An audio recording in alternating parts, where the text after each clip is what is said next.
I just am.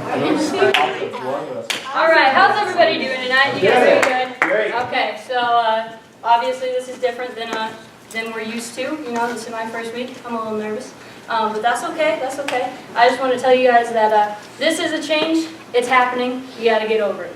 You know, that's the truth of it. So if you're not comfortable, realize I'm not either. So we're gonna figure this out. We're gonna get into the swing of it. We're gonna figure out how we do things. Okay? Amen. So just be with me. Be aware. Be present here today, and realize I need you as much as you guys need me. Okay? So maybe a little more. I need you a little more. First off, I'm gonna go on some announcements. They're on the back of your card. First thing is E3 kickball. It's happening this Saturday. It says 10 to 2 on the card. We're going to get here at 9, then we're going to drive there, so we'll be there at like 10. Okay? And then it goes until 2. They're going to feed us some lunch. It's going to be really great. Josh Cody and his youth group, it's going to be great. Yes, Evie? Are we kicking first? Not like order-wise, but like we're playing the game before you eat, right? Last year we didn't. Last year we ate first and then kicked. We should eat first and play. That way we throw up. I don't know what the order is, but last year, the way that we did it, we ate first and then we played. Well, last year we got there closer to like 11:30. There you go. So, I don't know. We'll figure it out. We'll get there and we'll see how it goes. Figure it out. All right, and the second thing is RYC movie night. Haley Benson over here, we're going to call her Benny because that's what I call her. She has offered to use her barn door, which is a big white door. Or we'll get a bed sheet if that doesn't work. And we're going to watch a movie out at her house, and we haven't decided on the movie yet. If you guys have suggestions for that, you can put them in the new suggestion box. Yeah. How nice is that? So this is really for me, just so that you guys, like, I make this what you guys want it to be. This is like, yes, I'm being the youth leader, whatever, and I'm giving messages, and that's great. But this is your youth group, and I want it to be comfortable for you guys, and I want you guys to enjoy it and be like, yeah, RYC, come to it. I don't want it to feel like grandma's basement anymore, okay? So that's just where we're at. So if you have suggestions, please put them in the suggestion box. It's going to be right over there. There are pieces of paper out there for you. There's a couple pens and pencils next to it if you need that. So that's all the announcements I have, but Maya has an announcement, so she's going to come up and give that. Give a hand for Maya, please. I think actually most of you already know this, but for those of you who do not know, we have a college ministry starting. Yes, isn't that crazy? They're so cool. And so, who's a senior in high school this year? All right, awesome. So next year, you guys would would it be this summer? Or this next fall? Next fall. Yeah. You guys will be you guys, if you're around, you can just transfer into that. But if you're under 30, and you're like out of high school, like 18 to 30ish, that's what our college age group is. It's starting next month, October the 3rd at 7 p.m. on a Tuesday. It'll be every Tuesday night for the month of October and following. So like Kenny, Colton, Grace, you guys can still come to RYC, but you don't have to. No, I'm kicking you all out. But I would really recommend, try it out, see if you like it. Join our ministry. It's called The Bridge for multiple reasons, but if you're here on the 3rd, you'll find out why. Okay. Ooh, Yeah! All right, does everybody have one of these? Does anybody need one of these? I need Well, I have one. I have You were the one handing them out. I made David do that. What? I made you hand these out. Billy, what are you doing tonight? All right. This is going to be good. I'm excited. Me too. Are you guys excited? Yes. Right. Cool. Like I said, I'm going to be a little shaky, but that's going to be okay. Because we got good things planned. All right. So, school just started, right? School just started.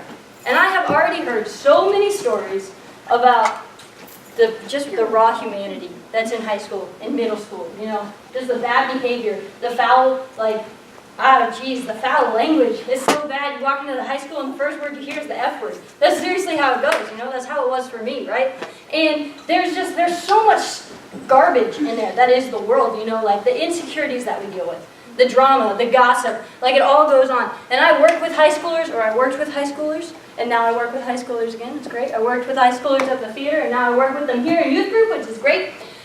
So I hear these stories. I hear what's going on in the high school. And it's gross, it's garbage. And the enemy's running rampant through it all. He's just running rampant through it. And he's causing all these lies, and he's causing all these problems, and all this stuff. And we're so affected by it, right? And so even if none of that existed, right? Okay, we have homework, we have extracurriculars, we have sports, we have, this, that, whatever you do. I don't know, I wasn't a very involved kid because, I'm an introvert and I don't like people. But anyway, so you have all these things, and I want to ask you a question. Where is God? Where is God? When you wake up in the morning, do you say, all right, God, here I go. I devote my life to you. I devote my day to you. Do you do that? Do you go to school and then you're going into math and you're like, oh, I got a math test, but God, I give you the glory. Do you do that? Where's God? Where's God in your relationship? Where is He in your daily life? No, God is always present on Wednesday days and Sundays, but He's never like throughout the high school. He's never throughout everything that we're doing, We're not involving Him. So tonight I want to talk about Daniel, okay? And I'm just going to run through the story of Daniel really quickly, in case any of you guys don't know about it, okay? So Daniel was from Judah, okay? And he was like good-looking teenager, he's living his life, it's great. And then King Nebuchadnezzar from Babylon comes into Judah and like takes over Judah. Then he's like, it's mine now, I get it. Yeah, not Judah anymore, it's Babylon, right? And he's taking all these people and he tells his right-hand men, and he says, I want you to pick good-looking guys of noble blood so that they can come into my kingdom, I can raise them up, and then they will be a Babylonian, that's how it is, okay? They'll be a Babylonian, and then they'll rule like I do, right? Okay, so Daniel was good looking, Daniel was noble blood, I said all that, but the best thing about Daniel was that he had ridiculous faith. So, first chapter of Daniel in the Bible, it says that, he was ripped out of his home, and he goes to this, this castle for King Babylon, King of Babylon.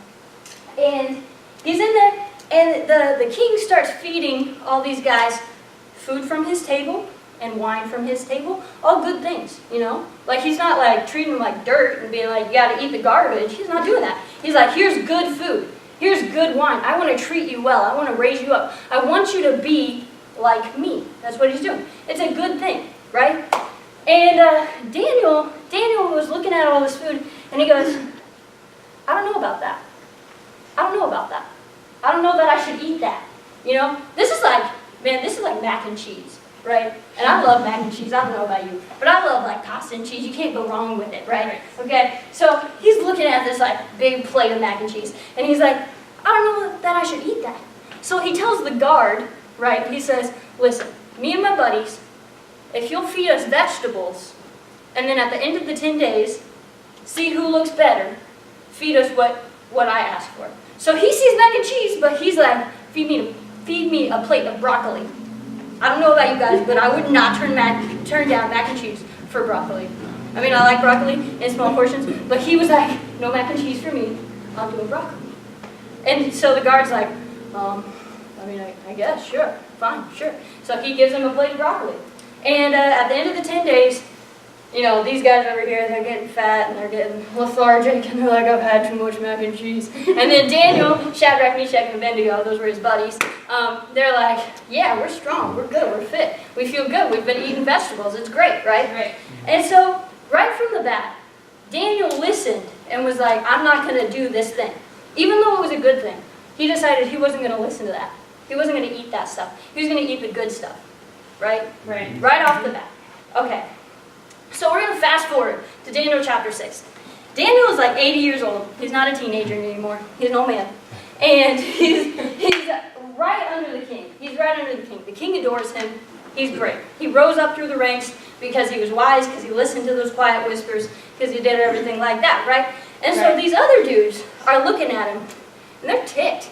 They're ticked. They're like, how come Daniel from Judah is your right-hand man, king? How come? How come? Like, he doesn't even go here. It's like that Mean Girls quote, she doesn't even go here. Like, he's not from here. Like, why does he get to be the right-hand man to the king? That's not fair, right? And so these guys, they're like, oh man, I got a plan. we're going to find fault in how they rule, right? We're going to find fault in how he rules. We're going to find like he's done something shady, and we're going to exploit it, and we're going to get him in trouble, and then he's going to get fired, right? Right. Okay, so they start looking, and they can't find anything bad. They can't find anything bad about Daniel. They're like, what the heck? Why? Because Daniel was a man of God, and he ruled righteously. And so these guys, they're really mad now, you know. They can't find fault in him. He doesn't even go here.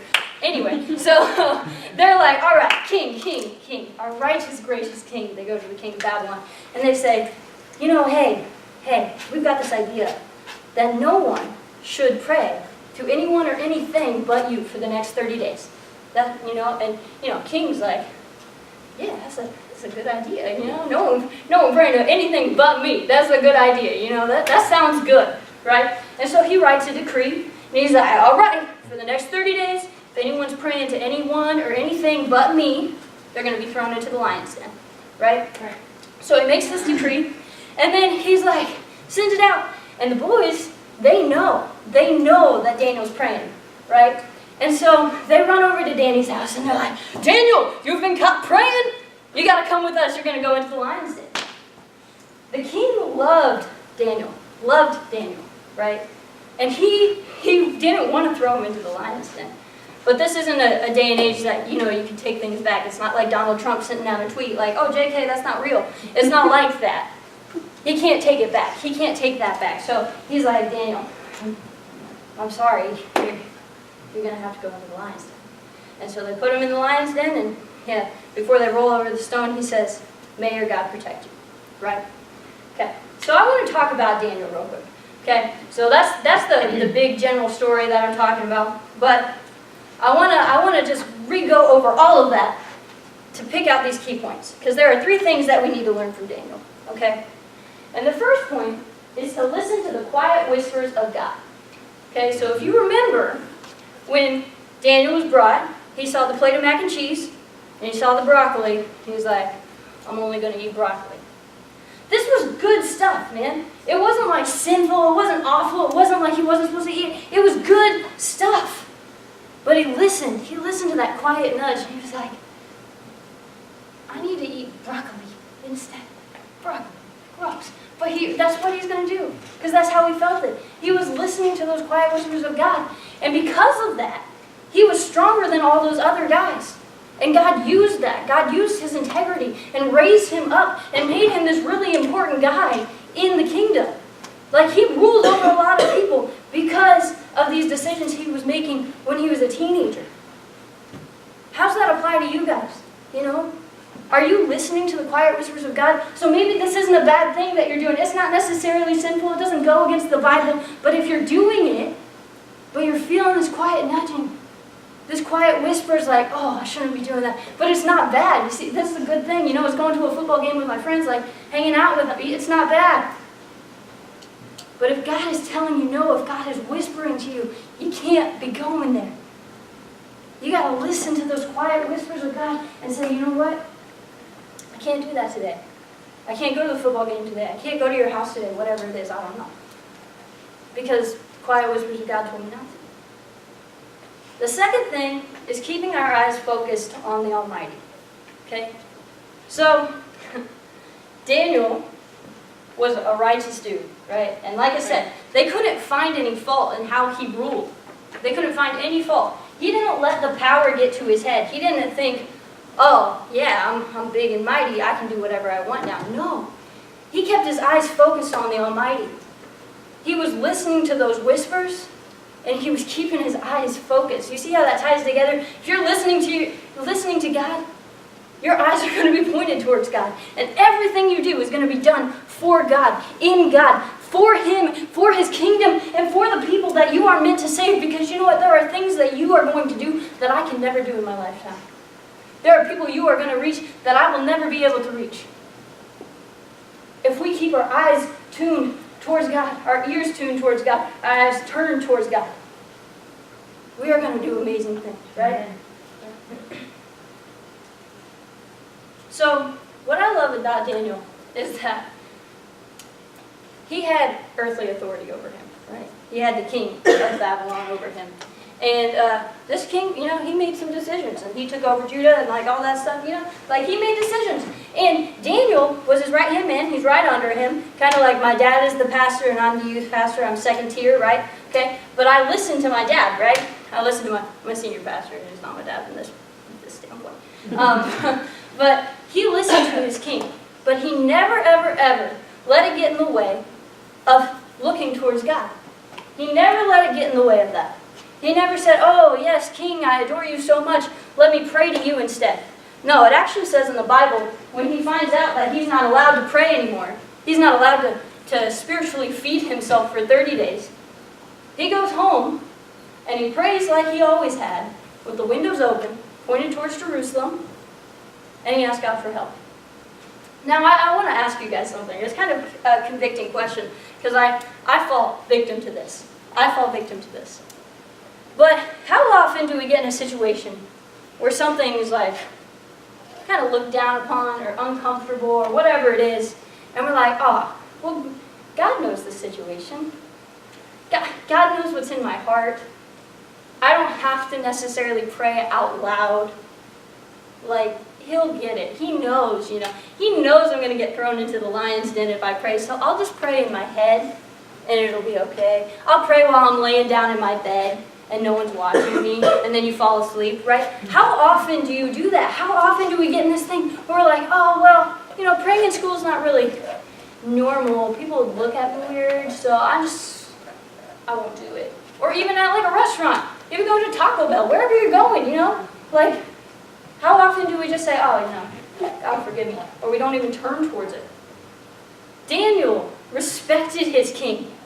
Above all else, he respected his king, and he was glad. He was good friends with the king, but he never let it get in the way of his relationship with Christ. And so when the king said no, he said yes.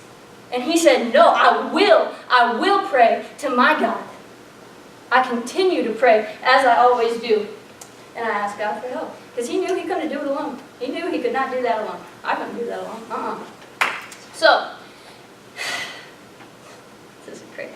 So, God asked Daniel, you know, Daniel's asking God. I said that wrong. But Daniel's asking God.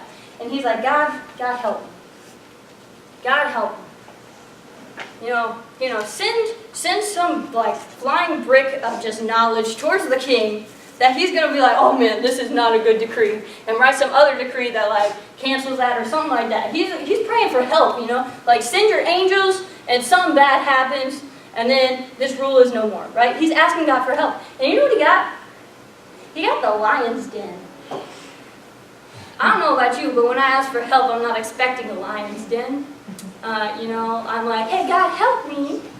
And he gives me this lion's den, and I would be like, I asked for help, not for a lion's den. The third thing that we need to learn from Daniel is letting our faith be stronger than our fear, which is what the message series is. It's faith over fear. Because when he's put in that lion's den, I can just see this. I don't know about you guys, but I can just see this. Daniel's standing there. There are lions behind him, like hungry, man-eating lions. And he's looking up and he's like, all right, God, I know you heard me. I know you're here. All right. Just waiting there. Can you imagine that? I'd probably be put in the lion's den and be like trying to run around, like trying to get out of the way. Like, that's scary stuff, right? But did you know lions can leap 36 feet forward? Did you know that? That's scary. That's frightening, okay? And so you're in a lion's den. You're probably going to die, right? But Daniel's standing there, and he's like, all right, God. All right, I'll wait all night. I'll stand here, I'll pray to you all night long. And in the morning, the stone gets rolled back, and he's untouched, right? He's untouched. And so I want to go to your key verse right now. It's Daniel chapter 6, 23.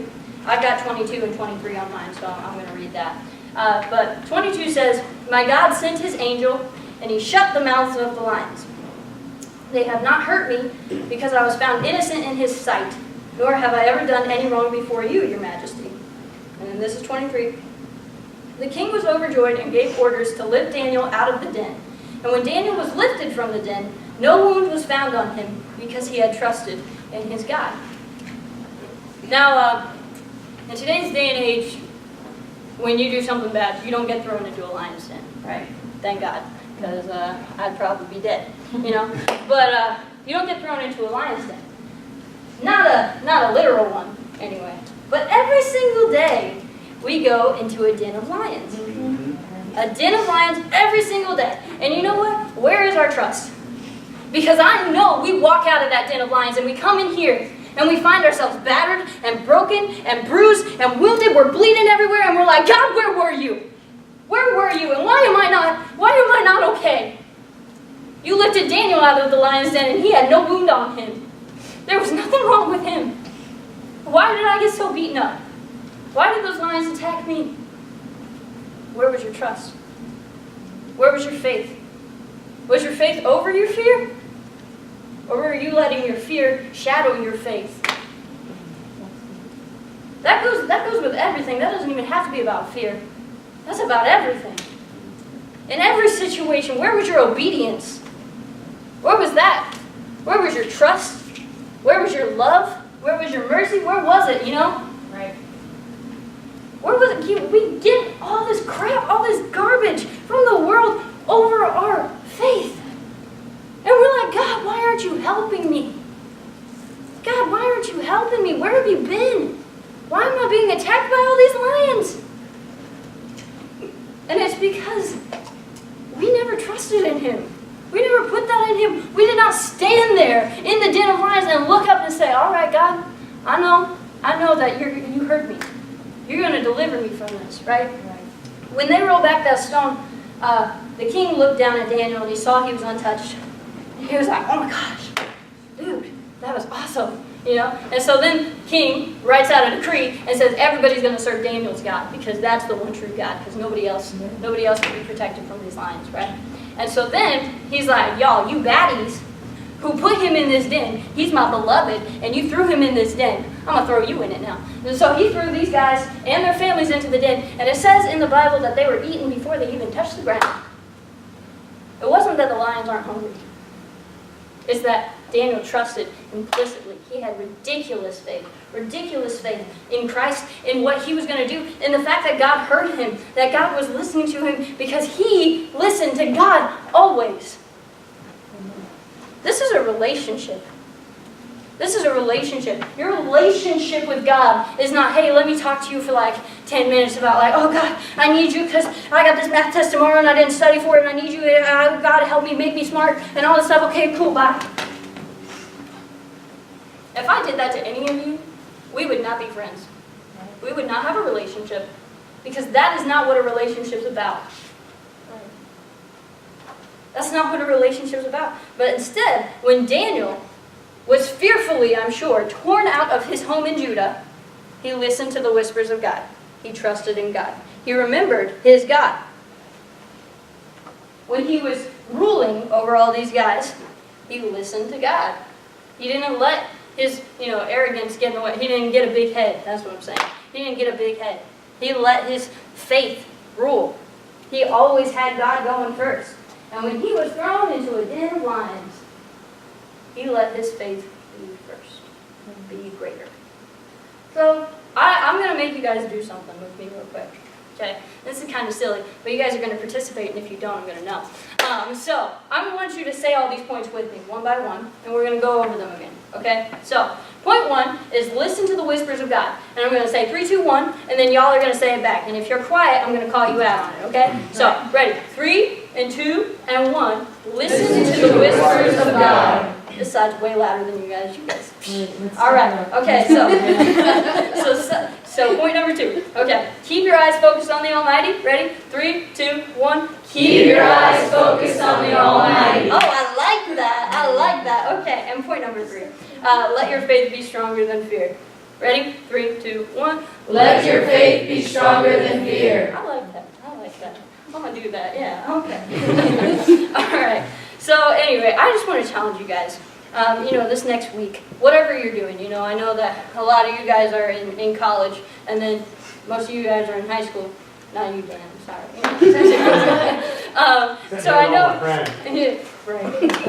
Okay, so I know that I know that it's different, but I want you to do whatever you're doing, whatever's going on in life, whatever you find yourself doing on a daily basis. I want you to wake up and I want you to have faith like Daniel. I want you to wake up in the morning and you want to say, God, I want to listen to the whispers of you today. God, I want to be in tune with you. And then when you go into that math test, you say, God, all right, I'm keeping my eyes focused on you. I'm keeping my eyes focused on you. And when you go to whatever, your den of lions, because you're surrounded by them all the time, I want you to say, my faith is greater than my fear. My faith is greater than my fear. And I will not let fear rule me. Faith and fear cannot occupy the same spot. Which are you letting rule? Which are you letting rule? So I challenge you guys tonight to just start having faith like Daniel. Have that ridiculous kind of faith. And David's going to come up here. The worship team's going to come up here. You can do that now. And it's a little different tonight. It's a little different. Alyssa and Wade were big parts of our worship team. They're not here. Doug's not here. Dan's not playing. Things are a little weird. It's a little weird, you know? But we're still serving the same God. And we're still praising the same God. And they've got awesome voices. They're going to do great things. It's going to be awesome. I'm really excited about it. So I encourage you guys just to just spin this first song. Just declare in your life you're going to devote it to God. You know, devote it to God and let Him become the source of your faith. And stop giving of yourself. Stop trying to live out of yourself. And start living out of Him. Start giving yourself to Him. And start letting Him be the source of everything you're doing. Whether it be walking, talking, you know, thinking, whatever it is, let it all be done in God. So they're going to start up. I'm going to go over here. I'm going to praise Jesus. You should.